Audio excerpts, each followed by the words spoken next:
Selamat datang di Lemari Arsip.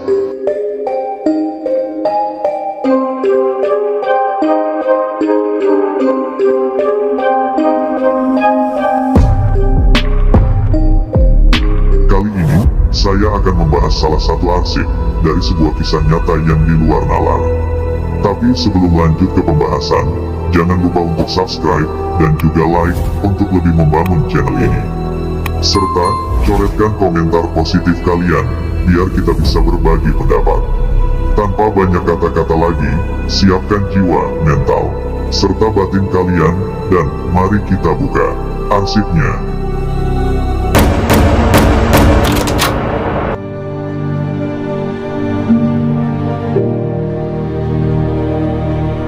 Agnes Retni Anggraini, umur 25 tahun, seorang gadis cantik, yang berasal dari Kecamatan Makale, Kabupaten Tanah Toraja, Sulawesi Selatan. Agnes merupakan gadis yang sangat baik, peduli dengan orang-orang yang ada di dekatnya, dan gampang bergaul. Agnes bersekolah di Makale, dia menempuh pendidikan di SMP Katolik Makale, dan lanjut sebagai lulusan dari SMU 3 Makale, jurusan IPA, di angkatan 2016 lalu. Sejak lulus SMA, Agnes melanjutkan perguruan tingginya di Universitas Kristen Indonesia, di Tanah Toraja, dengan mengambil jurusan teknik sipil, sejak tahun 2016. Agnes juga bekerja di salah satu perusahaan, yakni, PT Panca Pilar Sejahtera, atau PT PPS, sebagai admin kantor, di Kabupaten Morowali, Sulawesi Tengah. Namun sangat disayangkan, gadis cantik asal Toraja tersebut, harus meregang nyawa dengan cepat, bahkan di tangan teman kerjanya sendiri, dengan cara yang tragis.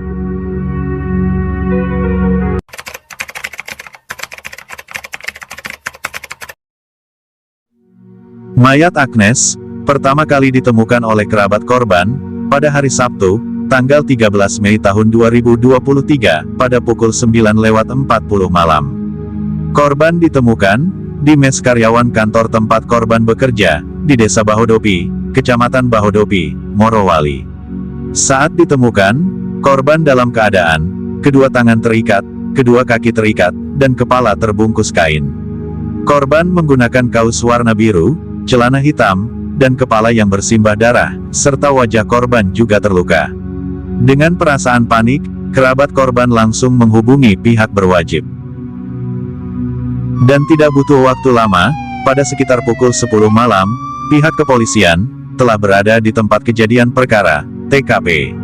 Setelah melakukan olah TKP, polisi menduga wajah dan kepala korban dipukul menggunakan benda tumpul. Guna penyelidikan lebih lanjut, mayat korban langsung dibawa ke Rumah Sakit Morowali. Kronologi sebelum akhirnya Agnes ditemukan tewas, bermula ketika Agnes diantar oleh pacarnya ke mes karyawan tempat korban bekerja, pada sekitar pukul 9.30, waktu Indonesia Tengah. Korban bermaksud untuk memberikan uang kepada rekan kerjanya. Pacar korban sebenarnya sempat mengajak korban untuk pulang, karena urusan mereka telah selesai, namun korban menolaknya, karena dia ingin menunggu temannya yang masih berada di kantor. Kondisi itu membuat pacar korban terpaksa meninggalkan korban di kantornya. Hingga akhirnya, terdapat kondisi, di mana hanya ada korban, dan rekan kerjanya, yang bernama, Jufri. Di saat itulah awal kejadian penghilangan nyawa Agnes dilakukan pelaku. Awalnya, Jufri, sebagai pelaku, ingin meminjam uang, sebesar Rp500.000 ke korban, kemudian korban mengatakan, kalau dia tidak punya uang cash. Korban pun memberikan kartu ATM-nya ke pelaku, untuk menarik sendiri uang di mesin ATM. Selesai tarik uang, pelaku mengembalikan kartu ATM ke korban. Karena merasa curiga, korban pun lalu bertanya ke pelaku, apakah uang ditarik oleh pelaku, tidak lebih dari Rp500.000. Lalu pelaku menjawab, tidak lebih dari 500.000, namun, korban masih merasa tidak percaya kepada pelaku, dan kembali menanyai pelaku, apakah uang yang ditarik lebih dari 500.000, dan pelaku menjawab tidak lebih. Setelah berulang kali ditanyai oleh korban, pelaku pun merasa kesal, karena dianggap berbohong. Tuduhan itu membuat pelaku merasa tersinggung.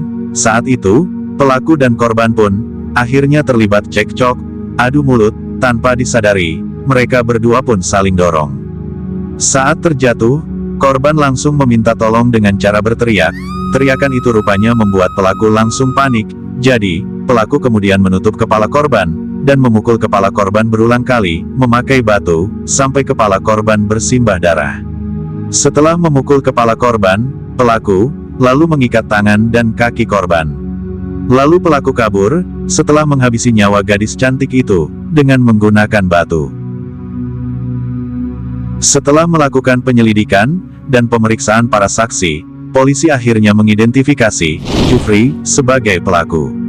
Alasannya, pelaku Jufri lah orang terakhir yang bersama korban di mes karyawan kantor.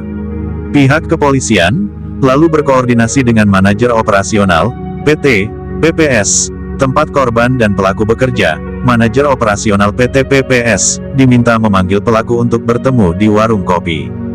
Tidak butuh waktu lama, pada saat pelaku datang ke warung kopi pada hari Minggu, tanggal 14 Mei tahun 2023, tim Resmob Morowali langsung mengamankan pelaku.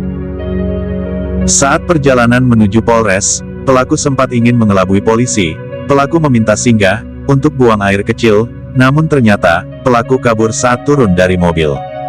Kemudian tim Resmob Morowali melakukan pengejaran dan memberikan tembakan peringatan, namun pelaku tidak berhenti dan terus melarikan diri, sehingga tim Resmob mengambil tindakan tegas dan terukur dengan menembak kaki pelaku hingga mengakibatkan pelaku tersungkur dan langsung membawa pelaku ke rumah sakit untuk penanganan awal.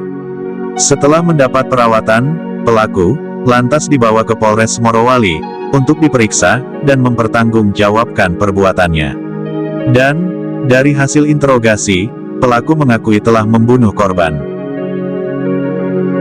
Kapolres Morowali, AKBP Supriyanto, menyebutkan, atas perbuatan pelaku melakukan pembunuhan terhadap Agnes Retni Anggraini, pelaku dikenakan pasal berlapis, yakni pasal 338 KUHP dan pasal 351 KUHP dengan ancaman hukuman 15 tahun penjara.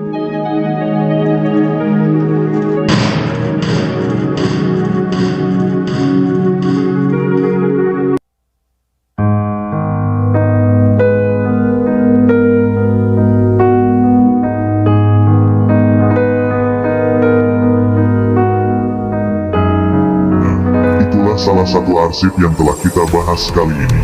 Semoga kalian meresapi kisahnya, mengambil hal positif dari kejadian itu.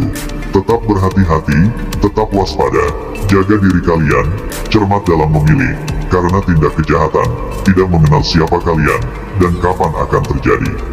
Terima kasih telah menonton video ini, dan nantikan kisah-kisah nyata di lemari arsip selanjutnya.